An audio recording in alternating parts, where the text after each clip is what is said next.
Um, Amazing.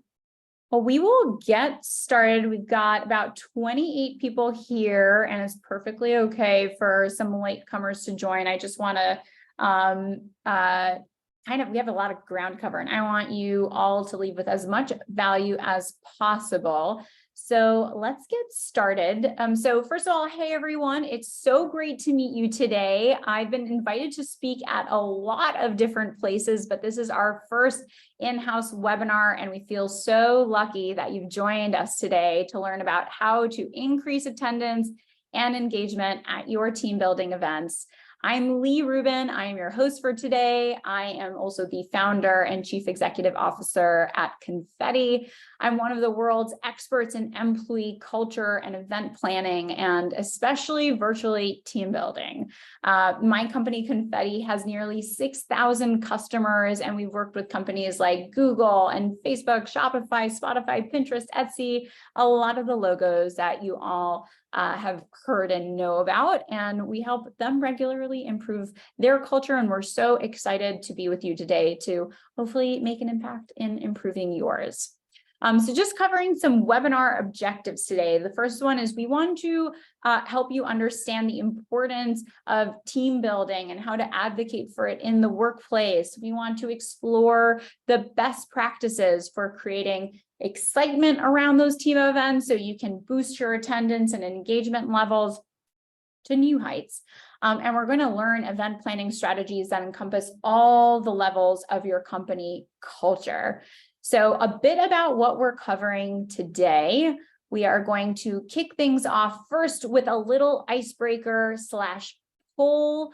We'll talk about the problem within attendance, engagement, satisfaction, all those fun buzzwords that you've all heard before. We'll talk about why it matters, right? Because I'll sprinkle in some data and share with you things that I think are really interesting to know. And I'm always like partially surprised, but also not surprised when people come to us and they're like, hey, my boss doesn't think team building is important. They're very data driven. I need help coming to them with all kind of the numbers and the facts of why we should be doing this. So we'll talk a little bit about that. And then we'll get straight into the solution, which is what I truly want to focus on today. But as I said, before we begin, let's start us off with a poll question, if I may. And there will be a poll that pops up on the screen. And the question is, what is engagement and attendance currently like at your team events? So I'll give about 30 to 60 seconds to get the answers in and see where we're all at here. This is a safe space for everyone to feel comfy. So if you feel like we're not doing that great, that's okay. That's why we're here. It's also, if it's okay, maybe you can use a little bit of help. Maybe you guys are doing well, but you're excited to learn more. And maybe, hey, you're just starting and you don't even know where to begin. So all options are great. I will say, for the ones who selected not great, that's why I'm here. You are not alone. I consult some of the biggest companies in the world, and still a handful of those aren't doing anything. So please don't feel guilty that you're potentially not doing anything yourself. We'll talk about the baby steps that you can do to get going. We'll also go over some stats that are helpful to take back to your team and share the importance of why to do team building. But as you see, the results are out. So 63% of you, it's pretty good amount, said it's okay, but we could definitely use some help. And then 30% of you said we're doing well, but we're excited to learn more. And a smaller percentage says, we're not doing so great. That's why you're here. But none of you said we're actually just starting our team building journey, which is actually really nice to hear and refreshing, because there are so many of those that still exist out there. So let's start on the next slide, which is going to be talking about the problem. So what's the problem? We have low attendance, low engagement, and unhappy employees. So low attendance levels, poor engagement, which is people don't feel engaged, they're not participatory. And the last one is unhappy employees. So let's share the potential reasons why things aren't working. Low attendance is indicative that you're probably doing things that are a little bit repetitive, a little bit stale. Maybe you guys are constantly doing the same trivia event over and over. You're like, hey, guess what we're doing today? Another happy hour. So that is low attendance, is just people are expecting it. You know what's to come. They don't feel like they're missing out on anything, because if they miss out on it, they got another trivia event in the next month. Another reason for low attendance is that maybe it's an indicator that you guys have hosted some low quality events. It's not meeting the bar that the team has in terms of expectations to show up and take the time. So that trust is broken. We'll talk about solutions. So don't worry if you're like, oh my gosh, did I do this? You're in safe hands. So low engagement, what happens when it means when people aren't participating, they're yawning, they're like not really engaged in the experience. So the main indicator for that is quality. And sometimes I like to ask, are you guys yourselves hosting events? You're the host during the team building. And I'm always amazed at how many HR people or experienced managers are like literally acting as a professional entertainer and host. They're creating the trivia questions. And my little quick tip is we should stop doing that, but we'll talk a little bit. It depends if you guys feel that the engagement is low, but hosting events on your own, coming up with the trivia questions, not having professional entertainers. People maybe don't want their head of HR leading those experiences because they feel that they can't be fully themselves. They can't be their goofy selves. And, just as a small note, I will occasionally come to these team building events, but I realize that as the CEO, sometimes when I'm in the room, people are like, oh no, I can't fully be as goofy as I want. So you have to figure out the right culture that works for people to fully let go and let loose, and finding that right balance of being included and maybe not included. Unhappy employees. So when you're mad and you don't like someone who invites you somewhere, do you say yes? And the reality is probably you don't. So it could be an indicator for people in the organization not being happy. Your employees are the same, an indicator for dissatisfaction. It's a good opportunity to do pulse checks from HR to find out what exactly is the issue that is surfacing within the organization.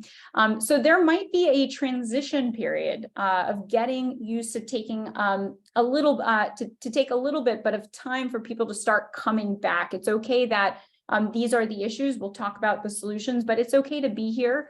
Let's take the bad stuff as great indicators and opportunities, and change our mindset of how we're viewing our events, not just as a value for the event itself, but as a gateway of opportunity to start discovering other things about your team that it can actually reference.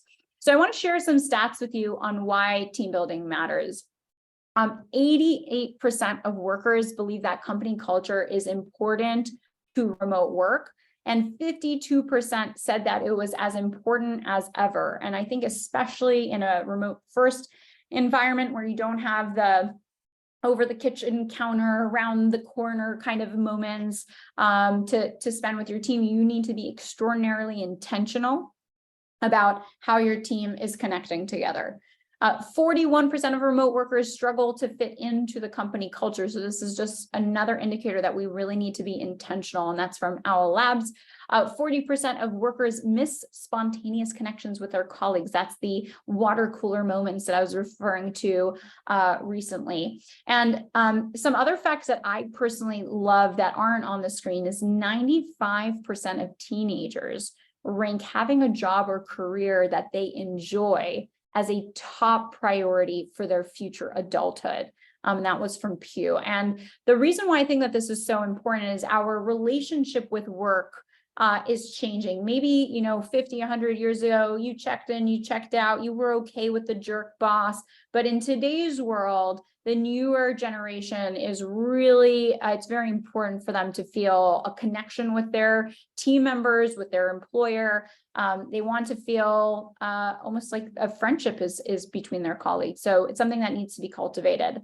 And another fact that I really like is employees don't have a best friend at work. There's only a 1 in 12 chance that they'll be engaged. That's from Gallup. So the long story short, is that this is super important. And if you don't invest time in gathering your team together, they'll either not find their friend at work and they'll find it boring and unexciting. They'll feel lonely, they'll look elsewhere, and churn is very expensive for the company, constantly recruiting new hires, all the knowledge that gets lost when an employee leaves. And the third big one is that it's a missed opportunity because life is short, and it's unfortunate to hate Mondays. We should all really enjoy where we're going to, and we want to make sure, just for like caring and being a good contributor to society, a good citizen, that we want to make sure that our employees feel like they're enjoying their workplace. But something people don't realize too is that there are 6 levels of company culture, right? There is your team culture. That's the people that you work with most intimately. And quite frankly, it's the most important out of all of these different ones. You have your departmental culture, and it's important to feel like you're not alone, right? That together you make up something. The sales department, the marketing department, the finance department, the HR department, whatever that is. You have your cross-departmental culture. This is like every department works pretty closely with another department, but they often clash, right? And they don't work together well because no one told them it's important and invested efforts into making sure that legal gets along with finance, or sales gets along with marketing, or whatever department works very closely together in your companies. And something that I always tell my team is that the company is one big team. There is no us against them. There is no finance is great, but legal isn't, or HR is not so great. If HR doesn't work, we'll have a crappy culture and everyone will be upset. If marketing isn't good, maybe we'll all be out of jobs. If sales doesn't close what marketing brings into the door, again, we probably the company won't be successful. So we're all dependent on one another. It's a symbiotic relationship. Tech, R&D, product, UX, design. And you can have an amazing product, but if it is so unintuitive and the website keeps on crashing, we all are dependent on one another. The other one that I have here is agile teams. So similarly to cross-departmental, these are temporary teams that come together to solve a project. It's usually temporary, short-term. You have your company-wide culture. So it's obviously very important to feel aligned with the greater vision, the entire organization, making sure that everyone does feel like one big team. And then the last one here is interest groups. So this is often becomes most relevant for larger organizations, often starting at a few hundred, but it really can range. No sweat if you haven't started these already. They often form organically many times. You've probably heard of interest groups like diversity, equity, and inclusion, but sometimes you even have interest groups like the local book club or wine club or whatever else unfolds. It really depends on the company culture. So to keep teams happy and engaged with events, you want to rotate amongst these different cultures. It helps them meet new people. It makes them feel like a team. It makes things feel fun and fresh instead of stale. And as you see, it keeps things fun and fresh. So, but there are other ways that you can keep this fun and fresh option. I often compare the dating world, if I may, to the HR world. So of course it's not the same, but relationships are similar inside work and outside work. And you can't just do the same date night over and over with your significant other every single time. I mean, if my significant other wanted to watch every single time, like Game of Thrones or Lord of the Rings, I'd be like, oh my gosh, please change the channel, even though I love Game of Thrones. So you want to create a sense of something that's fun and fresh, and which is why one of the reasons why you want to rotate between those different teams, department, company-wide. If this is the first time someone's invited to a team event, or it's the first event with a new person, your team members are more likely to attend, right? If it keeps things fun and fresh. So before we talk about solutions, I'm going to actually share with you another icebreaker that we'll have here by utilizing the chat function. What's one non-work activity you've always wanted to do with your coworkers as a way to bond more? So I always wanted to do something like community service, something silly, maybe like improv. I see axe throwing, cooking classes, horseback riding. Ooh, that's fun. I love cooking classes. What kind of cooking classes is there any specifics in there, just out of curiosity? Feel free to put in the chat. Yoga, love that. Service day, feeding my starving children, Top Golf, amazing. Dumpling making classes, painting classes. These are all really great options. Now that we've curated a great list of ideas together, let's see what we can do to turn these ideas into real events and how to actually put them into action. So we'll talk about the life cycle, and I'll just list them out, but there are 7 stages of the event life cycles. There's the survey, there's the plan, there is the book, there is the invite, there is the hype, the check-in, and the FOMO. And we're going to start with survey. Amazing. So Employee Hero asked remote workers how employers can improve their workplace experience. And many respondents mentioned team building and related subjects, wanting more of these experiences. But it's not just about understanding whether they do or do not want. It's about understanding what exactly do they want to do. So Jessa, either now or at the end of the event, it'd be great if you can drop a link with the survey questions that we recommend to ask to your team. But one of the questions in there, for example, is timelines. How often do you want to have these events? When do you want to have them? What day out of the week? What time out of the day? Who are you interested in interacting with within the organization? Who do you feel hungry to meet? Is it the C-suite? Is it someone within a different departments? And this is essentially to start prioritizing your plan. What are they? Sorry, guys. Figuring out what they're interested in doing, right? Creating a more data-driven approach. So one tip that we'll talk about is once you understand what it is that they're interested in doing, you can actually start sharing this information with them during the all hands and really sharing with them a program that's built around the results of what they all submitted.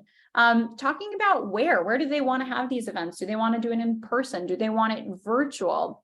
And I think one thing that's important to mention from the where is that virtual does have a little bit of a bad reputation. There was a lot of Zoom fatigue. There was a lot of bad virtual events that existed over the past 2 years. Also they shouldn't compete with one another, virtual events and in-person events. So I can tell you Confetti, we're currently fully with virtual events. We do have hybrid experiences that we offer, but when people are like, oh, do you not recommend in-person events? I'm like, no, absolutely. We 100% recommend still meeting up in persons. We're advocates of it.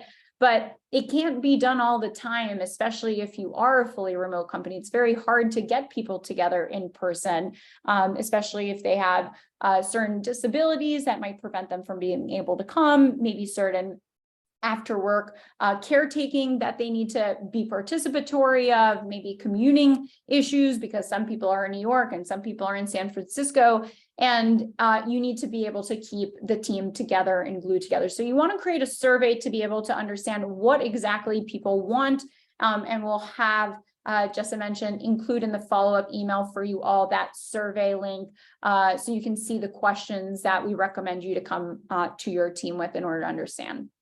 So once you know what people want, you can start to plan. And as I mentioned, you really want to start sharing that plan with them. So ideally, every experience or event that you put together has at least a 2-3 week in advance notice. But we actually recommend creating a calendar worth of experiences so people can really start to get excited and see what they want to do. And ideally do it in quarterly or even annual batches. And you want to mix in a calendar that goes through those cycles that I mentioned, the team, departmental, and company-wide events. Once per month is ideal, but if you only have a budget to do it quarterly, then do 2 team events, 1 departmental event, and 1 company-wide event, because I mentioned the team events that's who you're spending the most amount of time with. So the culture for that is the most important. And then you start the year with a team event, let's say in Q1, you do a departmental event in Q2, you'll do another team event in Q3, and then the last one for Q4 often is a company-wide event. Again, this is completely flexible. You have to decide what's best for your culture, but this is the most recommended format when it comes to these team building events. So you did your survey, you figured out what people want, and then for whatever it's worth, we can help you put that survey together if you don't have a survey tool, and we'll also take that survey and help you create a presentation that you can share with the entire team. And the reason why that in advance planning is so important is because you want to be able to say, hey guys, we didn't just come up with cooking classes and painting classes. We found out that 80% of you are really interested in a cooking class. We found out that 75% of you consider yourself a creative person. And once you understand those different dynamics, you can start putting together a plan that actually resonates with the group. So once you have your plan in place, you obviously need to book it. So team building is really like going to the gym. You have to put consistent effort into seeing the results. If you're doing nothing, you should start off with quarterly activities. And if you're doing something but not seeing results, ideally you should move to monthly or quarterly, depending on the budget. But make sure you're using those cycles we talked about to keep things fun and fresh. So if you are doing something and you are seeing results, monthly is definitely the best route to go. It's the one fun touch point throughout the month. And just having that in some capacity makes people feel like it's not just all work. It's totally okay to skip certain months, and it's natural for whatever it's worth. Again, for there to be about 50 to 75% attendance on rates on events. So if you invited 100 people, it's perfectly normal for 50 to 75 people to show up. If you're looking at like 5-10 people, you know that's probably an indicator that there's low attendance, low engagement. But do not let low attendance prevent you from continuing to being consistent and booking these events. I like to share and say a team is like a professional sports team. The chemistry is so important. There's a necessary component to winning a championship, right? If you've ever seen in the NBA, people always accredit it to the chemistry of that team, and your team is exactly the same way. In the corporate world, we just often don't correlate it in that same, you know what, we are like a professional sports team. Once you've booked your events, you're going to need to invite people, right? You really need to come up with a fun and creative invitation. And at Confetti, we make our invitations on behalf of all of our experiences for our customers, that they're fun, they're colorful, they're on theme. And ideally, there's a mix between text and graphics, and we supply both of them, but you can of course always edit those invitations, and you can write them on your own. But as mentioned, allow them to consider multiple days and times to increase engagement, to accommodate different schedules, time zones, so that distribution is equitable, people have an equal opportunity to join. Don't be afraid to have the same experience on 2 different days or times if your budget can allow for it, or for breaking up your plan into ones that are more friendly for different time zones.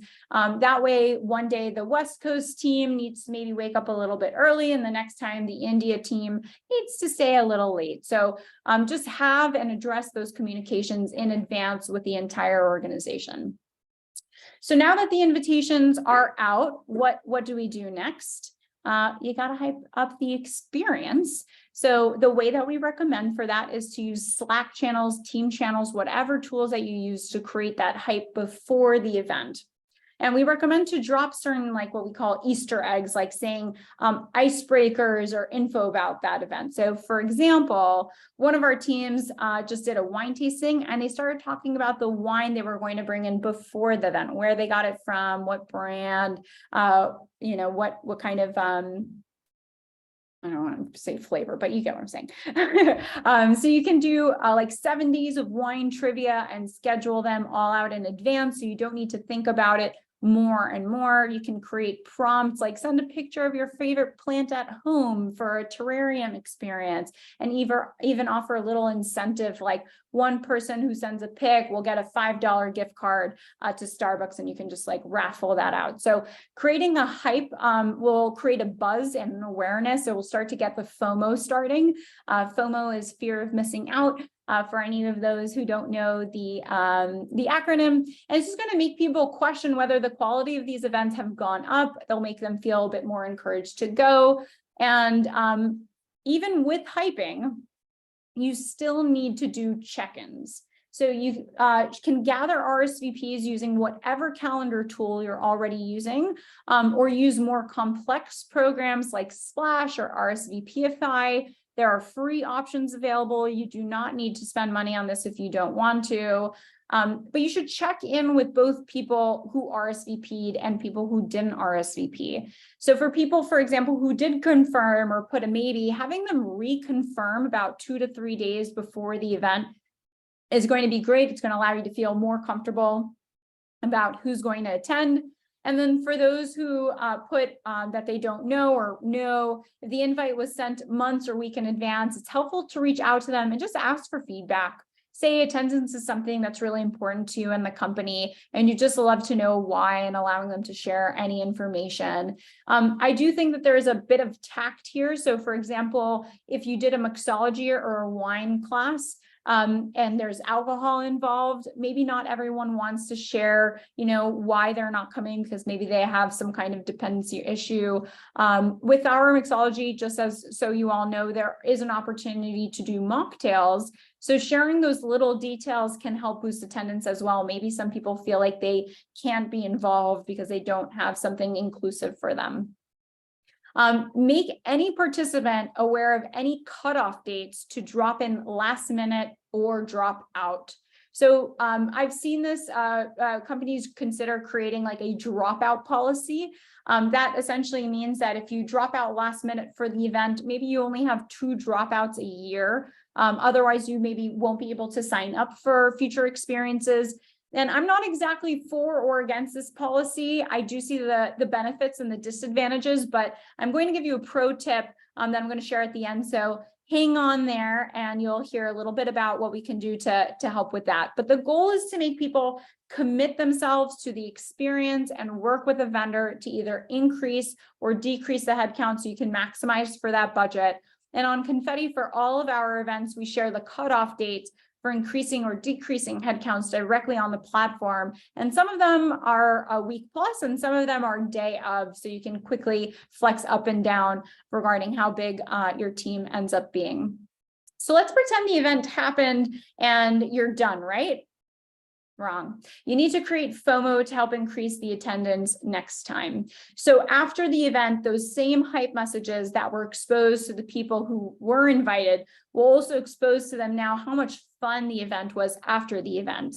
So at Confetti, we equip all of our customers with a screenshot image of the event. People can comment and say that was so much fun. It encourages those who didn't go to attend to the next one because they feel that they missed something by not being there, and encourages those who didn't go to attend to the next event. Some final tips before we move on to Q&A, which I want to give you all some room for. Just to remember that if you have done, and you feel like you know this, crappy events in the past and are now switching to more quality experiences, there might be a ramp up period before everyone's excited and starts attending more regularly. Have a chat with the entire company if you can at the all hands, and or write an email saying about how you're making an active initiative to improve your events, and their participation is super important and critical to you, to the organization. And the way that I would start that is first own up to saying that you're not proud of the quality of the experiences that you've had so far within the organization. And do the survey, announce the data, the plan of what you guys are going to be doing moving forward. And this allows people to just feel a lot more inclusive, that all their options are being selected. And if they're like, oh, I don't like escape rooms that we're doing next month, but I really love the drag bingo that we're doing the following month, this is really helps increase participation, because they can start planning in advance and they can know what their kind of curriculum is. And confront the issues, right? Saying we didn't have good ones, we want them to be good moving forward. Sharing that your feedback is important to you, and say that we choose the vendors, but we don't run the events if they're bad or great. We still need to know, because we want this to be successful for you all. Sharing with your team that their word is important to you and that it costs the company money. So it's okay if they cannot go. We're not going to, scold anyone for not participating, but don't write yes and then drop out, right? Because we all know what it's like to have to deal with those participation fluxes coming in and out.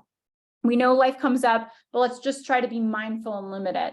So budget of no-shows could be going to other initiatives. So you rather keep doing more. So explain to your team and, regularly repeat yourselves, because usually just saying it once doesn't cut it, but constantly kind of mention it, these policies to them once, twice a year, maybe 3 times a year. Share with them that you'll be asking for feedback occasionally. So not to get alarmed if you get a message from HR asking for a deeper testimonial on the experience or why potentially they didn't go, mentioning that you're not judging, you're just crafting a better understanding of what you guys should or should not be doing.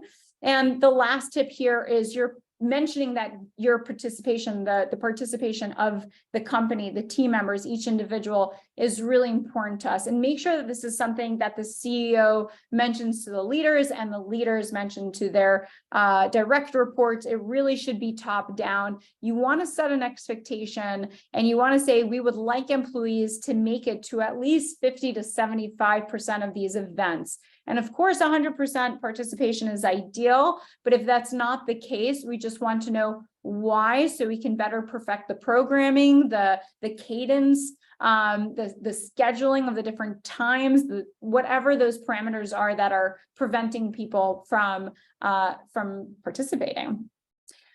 Alrighty, so enough with my talking. I know we've covered a lot of ground. I really hope that that was helpful. And I want to open it up to any Q&A. If any of you have any questions, I would love to answer them. Well, let's see. I'm going to give another few seconds. So one question came in.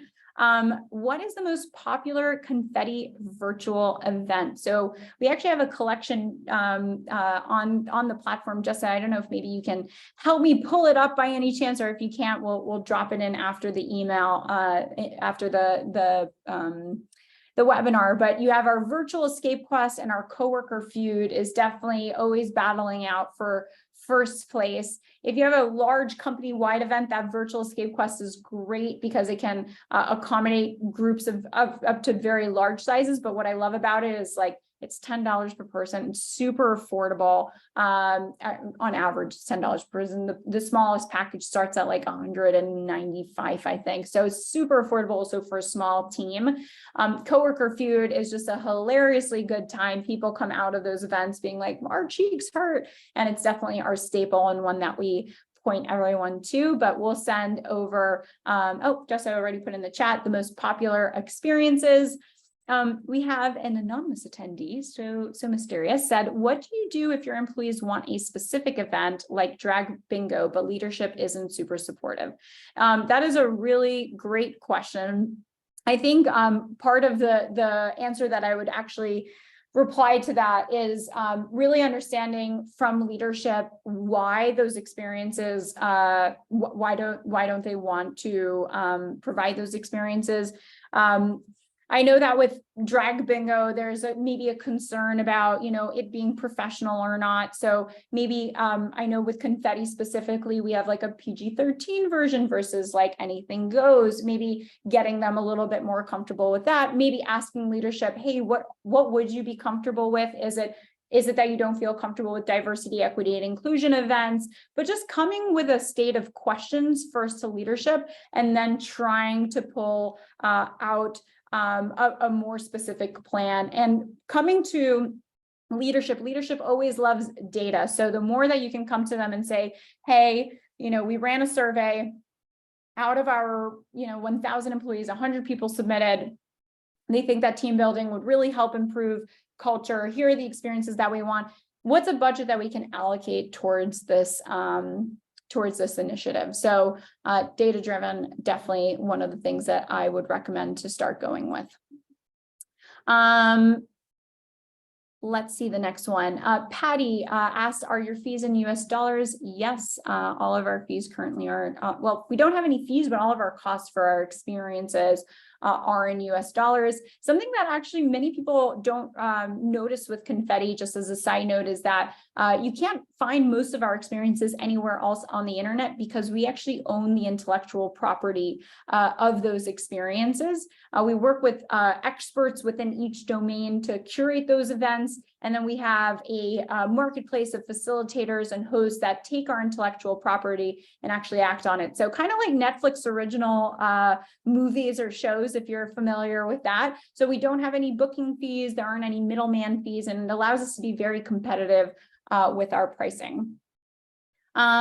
Julie asked, any suggestions to get leadership to see value of events and get them allocated budget? So one thing that I really recommend for you to do is both pre-event surveys and post-event surveys, in order to be able to start tracking the ROI in investing in culture. So did you feel like getting questions that ask the participants, do you feel like this event helped you feel connected to your team, right? Did it help build on your culture? And like, I just got off of a call this morning with a customer, and she's like, hey, before we dive into this, I just want to say, like, Confetti changed our culture in the best way possible ever since we started using you all, like, in a more regular pattern.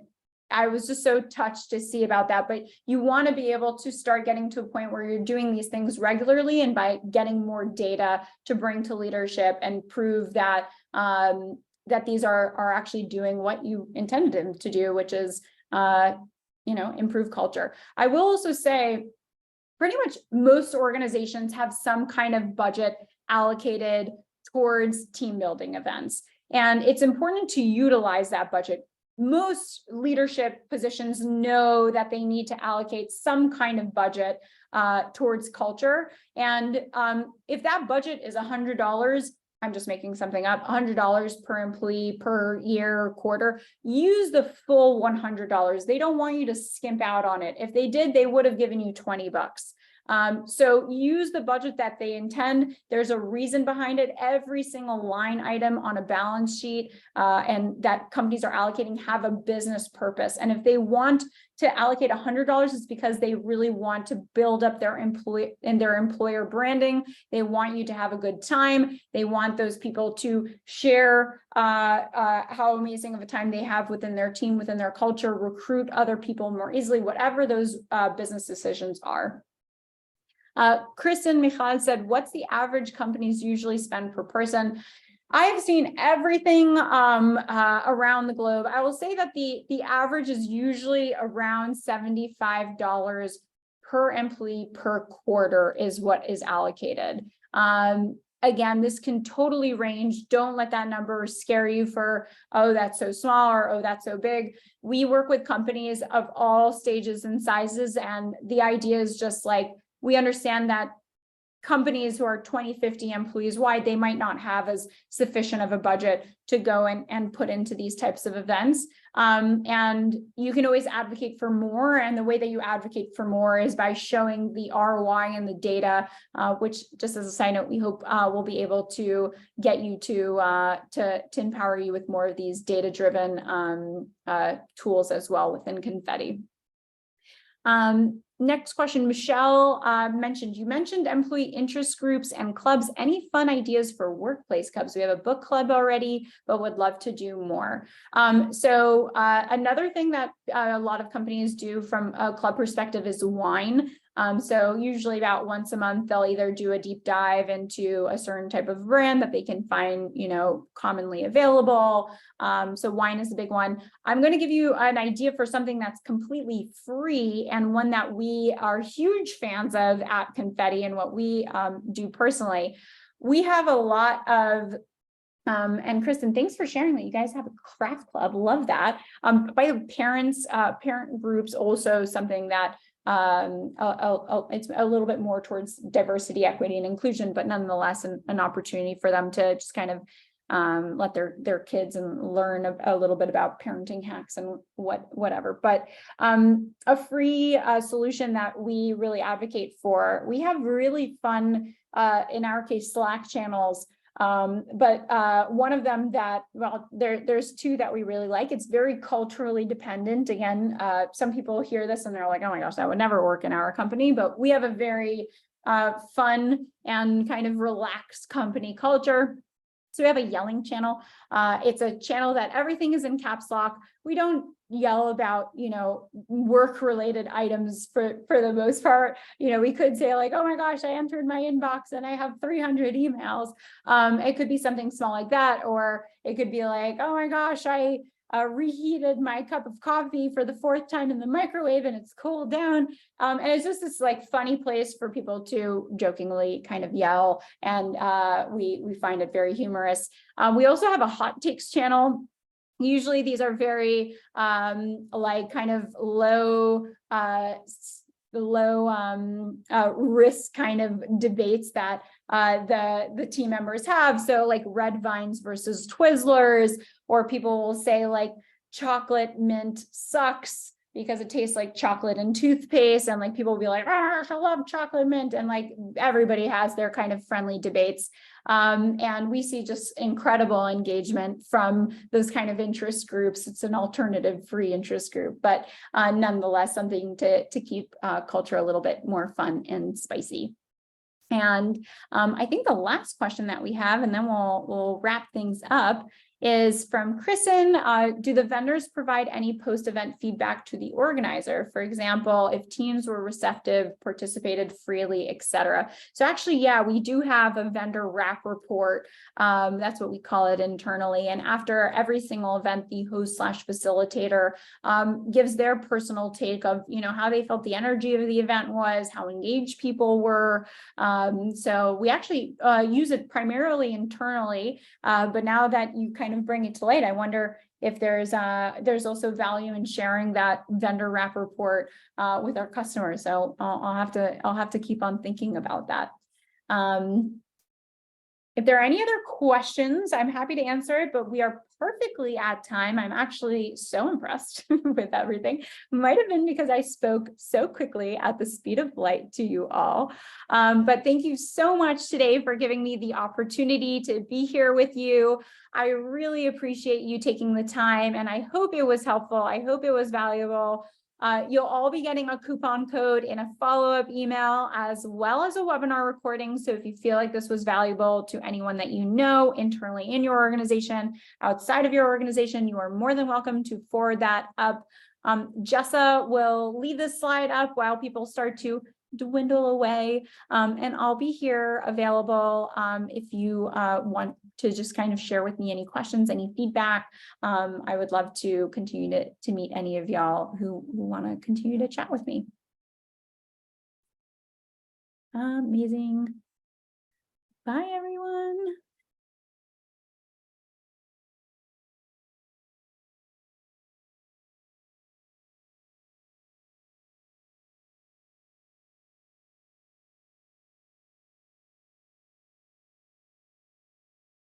Thanks, Kristen.